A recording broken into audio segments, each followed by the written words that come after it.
Harihara Veeramallu cinema అదొక చారిత్రక ఘట్టంలాగా మొఘలుల మీద హరిహర వీరమల్లు పోరాడి కోహినూర్ వజ్రాన్ని తెచ్చినట్టుగా కథలుగా ఈరోజు ఆ సినిమా పేరుతో ప్రచారం జరుగుతున్నది.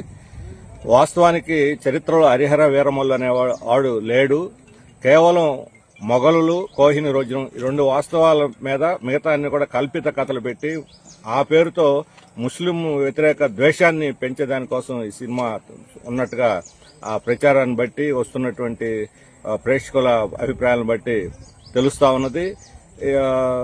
వాస్తవానికి చరిత్రలో కల్పిత గాథని ఒకటి పెట్టి ఈ రకమైనటువంటి ఇది చేయటం సరైనటువంటిది కాదు. అందులో పవన్ కళ్యాణ్ లాంటి ఒక ఉన్నత స్థానంలో ఉన్నటువంటి వ్యక్తి ప్రజలకు వాస్తవాలు చెప్పాల్సిన పోయి కల్పిత కథలను చరిత్ర కింద చూపెట్టి భ్రమలు సృష్టించడం సరైనది కాదు. అందుకని సినిమాలో, బయట పోస్టర్లో, ప్రచారంలో అన్నింటిలో కూడా ఇది చరిత్ర కాదు, కల్పితం అనే ప్రచారం కూడా దీంతో పాటు వేయాలని చెప్పి సిపిఎం డిమాండ్ చేస్తున్నది.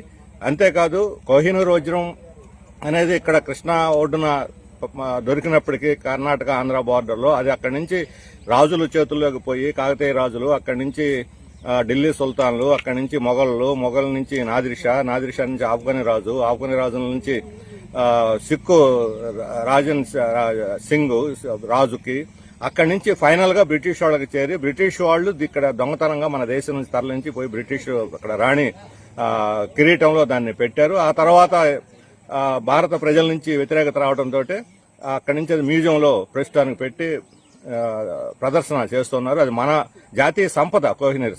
అది ఈరోజు బ్రిటిష్ వాళ్ళ చేతుల్లో చేరింది. మొఘళ్ల కాలంలో ఎన్ని అక్రమాలు కొంతమంది రాజులు చేసి ఉండొచ్చు.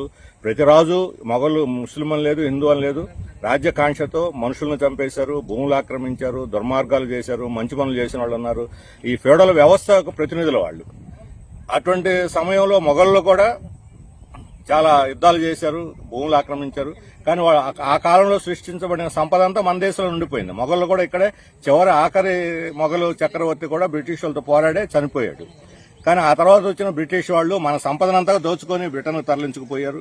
చివరి కోహినూర్ వజ్రాన్ని కూడా తీసుకుపోయారు.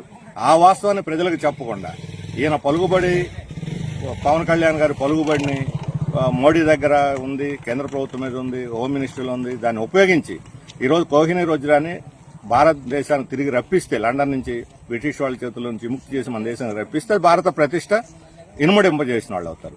నిజమైన దేశభక్తి పరులు ఎవరైనా సరే ఆ వజ్రాన్ని వెనక్కి తీసుకురావడం ప్రయత్నం చేయాలి. ఆ వాస్తవం చెప్పకుండా మన దేశాన్ని దోచుకు తిన్నటువంటి బ్రిటిష్ వాళ్ళ ప్రస్తావన లేకుండా ఈ దేశానికి శత్రువులు ఎవరంటే ముస్లింలు, హిందూ ముస్లింల మధ్య వైషమ్యాలను పెంచేదానికోసం జరిగే ఏ ప్రయత్నాన్ని సరే ప్రజలు అనుమతించరు, స్వాగతించరు. అందులో ఆంధ్రప్రదేశ్ మత